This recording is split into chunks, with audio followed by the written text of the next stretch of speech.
প্রথমেই বলি, আমি যে সুন্দর একটা সোয়েটার পরে আছি, এই সোয়েটারটা আমার মেয়ে বানিয়েছে। আমি হচ্ছে সেই মা যে উল্কাটা ধরতে পারি না, কিন্তু আমার মেয়ে দারুণ দারুণ সোয়েটার বানায়। তো এখন শীতকাল, তাই ভাবলাম যে এটা একটু তোমাদেরকে দেখিয়ে দিই। ও সত্যি খুব সুন্দর বানায়। হাই এভরিওয়ান, গেছো দিদির নতুন রবিবারের গল্পে তোমাদের সবাইকে স্বাগত জানাই। আজকে আমাদের রবিবারের গল্প হচ্ছে আমাদের বাগানের গল্প। অ্যাকচুয়ালি আমাকে অনেকেই তোমরা বলেছো যে বাগানে এবার ফুল কবে আমরা দেখতে পাবো ভিডিওতে। Thank you so very much. তো আমি ভাবলাম যে বাগানের গল্পটা করি। প্রথমেই বলি, এটা আমাদের বাগান নয়, এটা মার বাগান, আমার শাশুড়ি মার বাগান।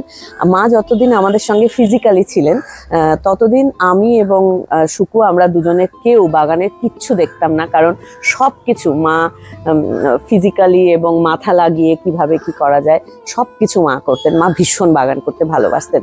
তাই মা এখন ফিজিক্যালি আমাদের সঙ্গে নেই, মানে মেন্টালি এবং আমাদের সঙ্গে ভেতরে মা অবশ্যই আছেন এবং মা দেখেন। তাই আমি কিন্তু এই বাগানটাকে সবসময় মেনটেন করার চেষ্টা করি।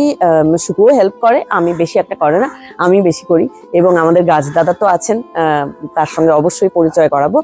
তো এটা অ্যাকচুয়ালি মার বাগানটা আমি মেনটেন করি মাত্র। তো মা খুব ভালোবাসতেন। প্রত্যেকবার যখনই এত ফুল হয়, আই রিয়েলি মিস মা। এটা গেল একটা কথা। 2 নম্বর হচ্ছে আমার মা, তিনি এখনো পর্যন্ত বেচারা অতটা হয়তো ফিজিক্যালি করতে পারেন না, কিন্তু মা এখনো ভীষণ বাগান করতে ভালোবাসেন।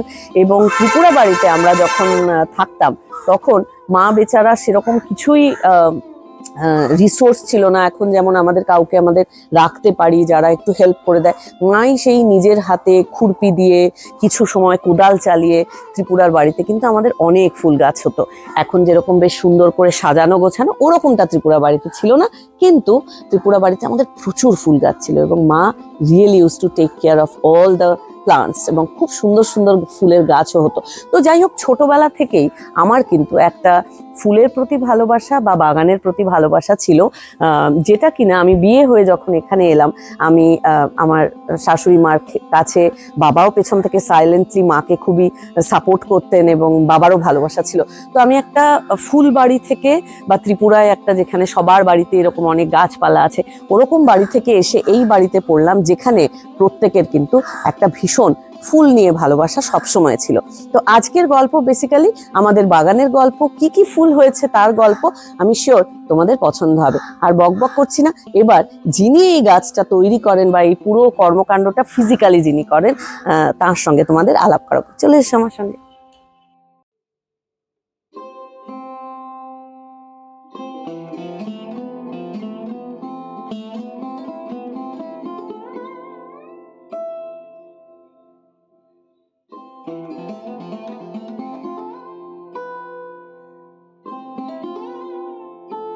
তো আমার সঙ্গে আমাদের গাছ দাদা আছেন। গাছ দাদার সঙ্গে গতবারই আলাপ হয়েছিল, আর একবার আলাপ করাতে চাই যারা নতুন আমার ভিডিও দেখছেন বা দেখছো। তো আপনার নামটা? আমার নাম প্রশান্ত কুমার বেহুরিয়া। আচ্ছা, কোথায় বাড়ি? বাড়ি উড়িষ্যা, উড়িষ্যা কেন্দ্রাপড়া। আচ্ছা, কলকাতায় কবে এলেন? কলকাতা আজ 30 বছর হয়ে গেছে। 30 বছর হয়ে গেল? আরে বাবা! তো জবে থেকে এসছেন, হ্যাঁ। তবে থেকে কি এই প্রফেশনে এই কাজই করছেন? হ্যাঁ, এই কাজ প্রথম থেকে এই কাজ। এই কাজ। হ্যাঁ। তো কোথায় শিখলেন? ওখানে শিখলাম কাউকে দেখে আমি শিখলেন? 2 বছরের নার্সারি ছিলাম ওই ওখানে। উড়িষ্যাতে? হ্যাঁ, আচ্ছা। ওখানে কাজ শিখে তারপর কলকাতা এসেছি। ও আচ্ছা, তো তখন থেকে এই জার্নি হ্যাঁ, চলছে? তখন থেকে আমার এই আচ্ছা। কাজই চলছে। তো এখন আপনি কতগুলো বাড়িতে কাজ করেন? আমার মোটামুটি 25খানা বাড়ি আছে। সব সল্ট লেকে? হ্যাঁ, সব সাত লাগে। আর একটা কথা বলে রাখি, সেটা হচ্ছে দাদার কাজের খুবই ডিমান্ড। আমার বন্ধু বান্ধবরা মাঝে মাঝেই আমাদের বাগানের গল্প দেখে এবং ছবি দেখে বলে যে তোর যিনি গাছ দাদা কাজ করেন তাকে একটু পাঠা। তো উনি ম্যাক্সিমাম সময় ওনাকে না বলতে হয়, কারণ উনি ভীষণই বিজি এবং প্রচুর কাজ করেন এবং খুবই ভালোবেসে কাজ করেন, এবং ফুলের সব দেখেই হয়তো তোমরা বুঝতে পারছো। তো প্রথমেই ডালিয়ার কথা জিজ্ঞেস করবো, কি কি ডালিয়া এবার করলে? ডালিয়া তো বিভিন্ন রকম কালারে আছে। হ্যাঁ, লাল আছে, বেগুনি আছে, হলুদ আছে। আমি একটু দেখাই। হ্যাঁ, এই যে কি বিরাট সুন্দর, বিরাট হয়েছে। আর সব লাল হয়েছে, তারপর আগে পিছে হয়েছে বলে একটু ফোটাটা আগে পিছে হয়েছে। এটা আপনি আমাকে বলছিলেন বিভিন্ন ভ্যারাইটি। হ্যাঁ। এই হলুদটা তো মানে বিরাট বড় বড় সাইজ হয়েছে, আমি দেখতে পাচ্ছি। খুব সুন্দর। এটা আবার ডাবল শেড। হ্যাঁ, এটা বাই কালার আছে। বাই কালার আছে। Bi colour. এটাও হলুদ। এটা হলুদ। এইটার তো বিশাল বড় সাইজ আমি দেখতে পাচ্ছি। এটা একটা অরেঞ্জ আর ইয়েলো মিক্স করা। খুব সুন্দর হয়েছে ডালিয়াগুলো কিন্তু।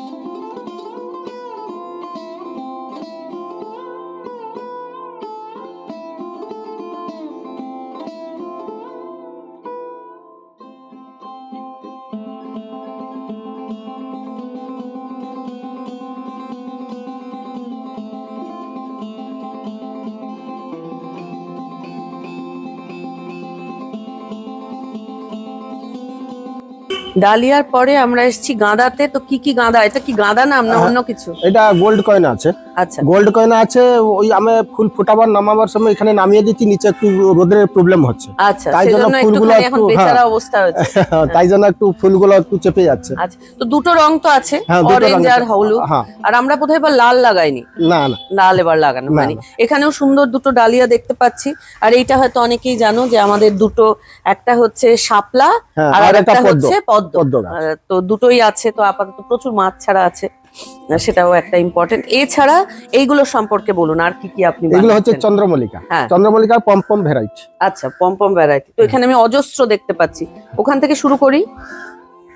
এটা একটা, এটা একটা খুব সুন্দর ল্যাভেন্ডার রং। হ্যাঁ, ল্যাভেন্ডার। আচ্ছা, আর এইটা এইগুলো হচ্ছে সালভিয়া। সালভিয়া। আচ্ছা, এইগুলো এই যে আপনি এত গাছ টাছ করছেন, হ্যাঁ। এটাও একটা খুব সুন্দর চন্দ্রমল্লিকার ভ্যারাইটি। হ্যাঁ। আচ্ছা, এগুলোতে ইউজুয়ালি কি সার ব্যবহার এইগুলো করেন? আমি প্রথম থেকে মানে এটাকে ভাদ্র মাসের থেকে আমি লাগাতে শুরু করি। আচ্ছা, তারপরে 3-4 মাস আগে মানে ইয়ে করতে হয়, মানে তার পিছনে খাটতে হয়। কাটতে হয় সার 4 ফার, মাস? 4 মাস ওরে পুরো। বাবা।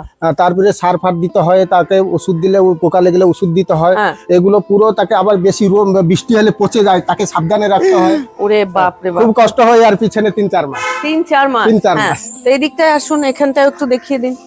কি সুন্দর সুন্দর হয়েছে। তো এগুলো কি সবই চন্দ্রমল্লিকা? এ সব পম্পম ভ্যারাইটি, সব চন্দ্রমল্লিকা। আচ্ছা, কিন্তু আমাকে এসে সবাই জিজ্ঞেস করে যে তোদের এত ঝাঁকড়া কিভাবে হয়। আমার বন্ধু বান্ধবরা কালকে হ্যাঁ, এসেছিল। সে ঝাঁকড়া হয়, আমি সেটাকে মাথাটা সবসময় কাটতে থাকি, ও। যেমন ঝাঁকড়া করার জন্য। আচ্ছা আচ্ছা আচ্ছা, তো ওটা করতে হবে, হ্যাঁ, ওইটা না করলে হলে ওই নাহলে ঝাঁকড়াটা ঝাঁকড়া হবে না। না। বেশ বেশ বেশ, এটা খুব সুন্দর সুন্দর রং হয়েছে। আর একদম পুরো মনে হচ্ছে যেমন ফুলের বুকে, যেমন মানুষের মানে বিয়ে বাড়ি বা অনুষ্ঠানে যেরকম গিফট দেয় লোককে, হ্যাঁ, হ্যাঁ, এরকম পুরো ফুলের তোড়া মনে হচ্ছে আর কি। খুব সুন্দর হয়েছে। ঠিক আছে, এবার কি তাহলে আমরা ছাদে যাব? ছাদেও তো কিছু আপনি হ্যাঁ, সবজির গল্প আছে। সবজির গল্প আছে। বেশ বেশ, চলো।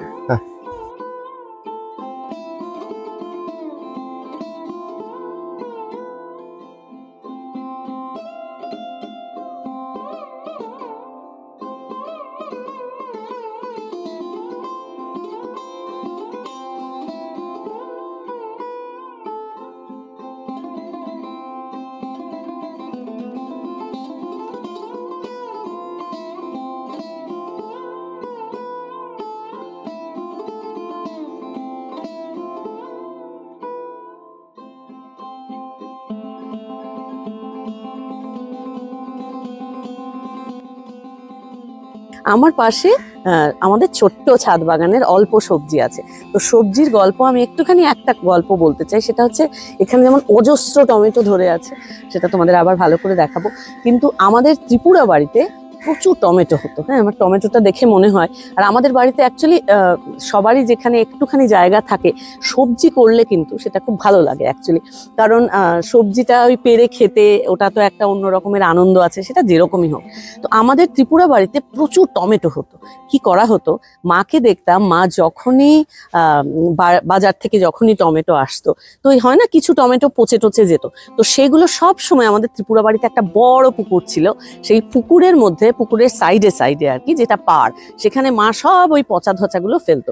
তো আমরা কিন্তু ত্রিপুরাতে একদম টমেটো গাছ কখনোই লাগাতাম না। আমাদের পুরো চারদিকের, মানে পুকুরের তো 4টে সাইড, কিন্তু যে সাইডটা অ্যাকচুয়ালি আমাদের পাড় ছিল, যেখানে বাসন মাজা, জামা কাপড় কাচা ইত্যাদি হতো, ওই পুরো বড় পাড়টা জুড়ে প্রচুর সবজি হতো আমাদের। তার মধ্যে টমেটো হচ্ছে অগ্রগণ্য, কারণ ওই পুরো ঝুলে পড়তো পুকুরের ওপরে। আমার একদম স্পষ্ট স্মৃতি আছে। তাই প্রত্যেকবার আমি আর যাই হোক না কেন, টমেটো গাছটা কিন্তু দাদাকে লাগাতেই বলি। এবার দাদার কাছে শুনে নেব কি কি আমাদের সবজি এবার হয়েছে।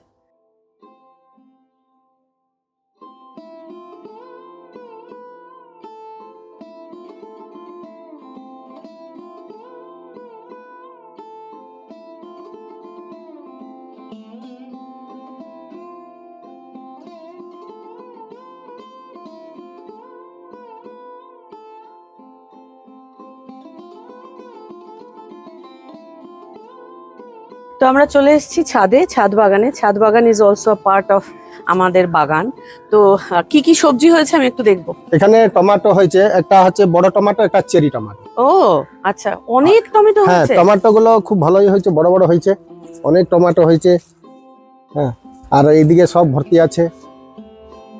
দারুণ হয়েছে। আর চেরি টমেটো তো চেরি টমেটো, এগুলো সব ছোট চেরি টমেটো। কি ভালো হয়েছে। তো এখনো তো রং ধরেনি? না, রং ধরেনি, আর একটু টাইম লাগবে। কতদিন লাগবে? লাগবে আর 15-20 দিন লাগবে। 15-20 দিন হ্যাঁ, লাগবে, বাহ, গুড গুড। আচ্ছা, চেরি টমেটোর পরে আর কি দেখাবেন? এদিকে আপনার কি? এইগুলো সব নিচে? লঙ্কা আছে। এইটা কি তো আলাদা আলাদা ভ্যারাইটি মনে হ্যাঁ, হচ্ছে। আলাদা আলাদা ভ্যারাইটি। এটা গোল লঙ্কা, এটা খুব ঝাল লঙ্কা। খুব ঝাল লঙ্কা, খুব আমি ঝাল, আর গন্ধ সেন্টটা এখান খুব, থেকে গন্ধটা পাচ্ছি। খুব ভালো। হ্যাঁ, এখান থেকেই গন্ধ পাচ্ছি। আচ্ছা, আর এটা এইটা তো আরেক ধরনের, হ্যাঁ, আর এক ধরনের লঙ্কা আছে, একটু লম্বাটে এটা ধরনের, লম্বা। এটাও খুব ঝাল। হ্যাঁ হ্যাঁ। আচ্ছা, এইটা আরেকটা লঙ্কা, এটা তো বোধহয় লঙ্কা আসেনি এখন। হ্যাঁ, লঙ্কা আছে, এটা তোলা হয়ে গেছে, অনেক এইটা তোলা মনে হয়ে হয় গেছে। আমরা এই যে সব পুরুলিয়া, লঙ্কা। ও আচ্ছা আচ্ছা আচ্ছা আচ্ছা, হ্যাঁ, হ্যাঁ, এটা এগুলো বোধহয় আমরা অনেক লঙ্কা পুরুলিয়া ছিল। থেকে এনেছিলাম। হ্যাঁ, খুব ভালো লঙ্কা আছে। ঠিক। আচ্ছা, এইটা কি? এটা ধনিয়া পাতা, এটা ফুল হয়ে গেছে। ধনা পাতা আমরা প্রচুর খেয়েওছি, বাই দ্য ওয়ে। আচ্ছা, এইখানে দুটো আছে, দেখি, বলুন। এই আপনি কি? দুটো পালং শাক ছিল। পালং শাক ছিল হ্যাঁ, কেন? হ্যাঁ। এখনো তো আছে, এখনো আছে। আমাদের পেটে যাওয়ার পরেও আছে। হ্যাঁ, এইখানে আরো দুটো গাছ আমাদের আছে। এটা হচ্ছে লেবু, লেবু এটা গাছ। হচ্ছে আমাদের হ্যাঁ, কাগজি লেবু। কাগজি লেবু পাতা পড়ে গেছে, এবার ফুল ফল আসবে। ফুল ফল আসবে। হ্যাঁ, হ্যাঁ। এইটা আমি একটা জিনিস বলতে চাই, এই গাছটা আমার বিয়ের আগের গাছ, তার মানে 26 বছরের, মানে 26 বছরেরও বেশি পুরনো গাছ। খুব সুন্দর এখানে কাগজি লেবু হয় এবং খুব ভালো গন্ধ এটাতে। আর এইটা দাদা লাগিয়েছেন, তাই এটা তো হচ্ছে দাদা? পাতি পাতি পাতি কাগজি। এটা হ্যাঁ, এটা হচ্ছে পাতি লেবু। এটাও আমরা এখন, মানে পাতি লেবু এত হয়, এখনো হয়ে আছে, তোমরা দেখতেই পাচ্ছ। তো এত হয় আমাদের যে খুব একটা কিনতে হয় তা নয় আর কি। তো এই ব্যাপার। তো আপনাকে সকাল সকাল জ্বালালাম আপনাকে, তো অনেক ধন্যবাদ। প্রত্যেকবার অ্যাকচুয়ালি আমার বন্ধু বান্ধবরাই বলে যে একবার একটা বাগানের ভিডিও করা হোক। তো আপনি দেখবেন ভিডিওটা, তখন ভালো হ্যাঁ, হবে। হ্যাঁ, ঠিক ঠিক, আছে, ঠিক, ঠিক। সবাইকে একটু ধন্যবাদ বলে দিন। ধন্যবাদ সবাইকে, নমস্কার।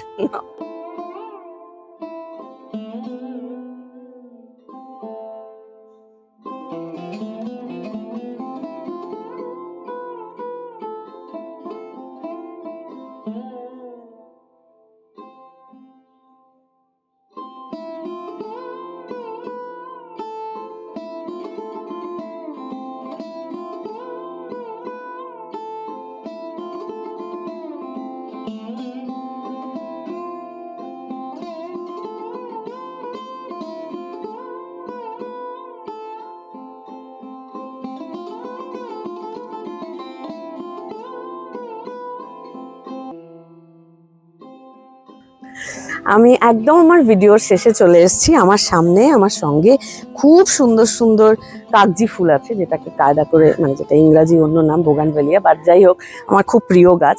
তো আমি একদম ভিডিওর শেষে একটা কথা বলতে চাই, সেটা হচ্ছে আমাদের বাড়িতে আমরা যারা যেখানেই, যে বাড়িতেই থাকি না কেন, শহর হোক গ্রাম হোক, সেখানে অনেকের হয়তো আমার যেমন মাটি নেই সেভাবে, টবেই আছে, বা অনেকের বারান্দা থাকে। তো সেখানে আমরা যদি একটু ফুল আর একটু ফল গাছ যদি সম্ভব হয়, বা সবজি গাছ লাগাই, সেটা কিন্তু এক তো হচ্ছে পরিবেশ বান্ধব গাছ লাগানো উচিত, কারণ আমাদের এত জনসংখ্যা বাড়ছে, সেখানে গাছ যত হবে তত আমাদের অক্সিজেন সাপ্লাই বাড়বে। প্লাস আমার মনে হয় যে আমাদের নানান রকমের কলুষতার যুগে, যেখানে আমরা নানানভাবে একটু মন খারাপ করতে বা মনের মধ্যে নানান রকমের সমস্যা নিয়ে ডিল করতে বাধ্য হই, তার মধ্যে সকালবেলা যদি ঘুম থেকে উঠে সুন্দর সুন্দর ফুল দেখা যায়, সেটা কিন্তু ভীষণ মন ভালো করে এবং পরিবেশের ভারসাম্য বজায় রাখে। এবং যদি কোনো সবজি টবজি থাকে, সেগুলো কিন্তু পেড়ে খেতেও দারুণ লাগে। আজকের মতন রবিবারের গল্প এখানেই শেষ হচ্ছে। আর যার যতটুকুই জমি হোক, টবের মাটি হোক, সেখানে গাছ লাগানোর চেষ্টা করো, কারণ গাছ আমাদের সত্যিই জীবন দেয়। বাই বাই এভরিওয়ান, সবাই খুব ভালো থেকো, ভালো রেখো সবাইকে। পরের রবিবারের গল্পে আবার তোমাদের সঙ্গে দেখা হবে নিশ্চয়ই, অন্য কোনো একটা গল্প নিয়ে। Bye bye.